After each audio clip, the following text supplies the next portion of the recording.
দেশের অর্থনীতির হৃৎপিণ্ড বলা হয় চট্টগ্রাম বন্দরকে। তাই এই বন্দরের গতিশীলতার উপর অনেকটাই নির্ভর করে দেশের আমদানি রপ্তানি বাণিজ্যের গতি।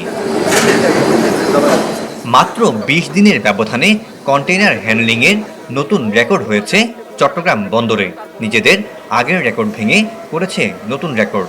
গত ৩০ এপ্রিল একদিনে বন্দরের নিউমোরিং কন্টেইনার টার্মিনালে কন্টেইনার হ্যান্ডলিং করা হয়েছে ৫,৭০৯ একক, যা এ যাবৎকালের সর্বোচ্চ। একই সময়ে চট্টগ্রাম বন্দরের সব টার্মিনাল মিলিয়ে ১০,১৬২ একক কন্টেইনার হ্যান্ডলিং হয়েছে। আধুনিক ইকুইপমেন্ট সংযোজন আর টার্মিনাল অপারেটরের দক্ষ ব্যবস্থাপনায় বন্দরের গতি বাড়ছে বলে মনে করছে বন্দর কর্তৃপক্ষ।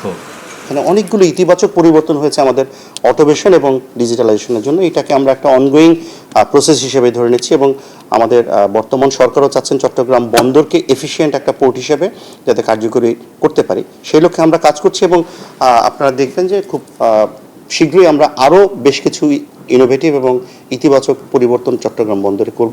এদিকে বন্দর ব্যবহারকারীরা বলছেন, প্রতিযোগিতায় টিকে থাকতে বন্দরের সেবার মান ও গতি বৃদ্ধির বিকল্প নেই।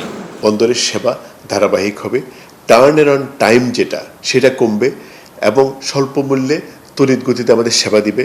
আমরা এটা সারা বছরই চাই। যেখানে আন্তর্জাতিকভাবে ২৪ ঘন্টা ৪৮ ঘন্টার মধ্যে একটা জাহাজ খালাস করে চলে যায়, সেখানে আমাদের এখনো স্বাভাবিক সময়ও কিন্তু ২ থেকে ৩ দিন সময় লাগে। এনসিটির এই রেকর্ড পারফরমেন্স আমদানি রপ্তানি বাণিজ্যে নতুন গতির সঞ্চার করবে বলে মনে করেন সংশ্লিষ্টরা। Syed Tamim Mahmud, Star News, Chittagong.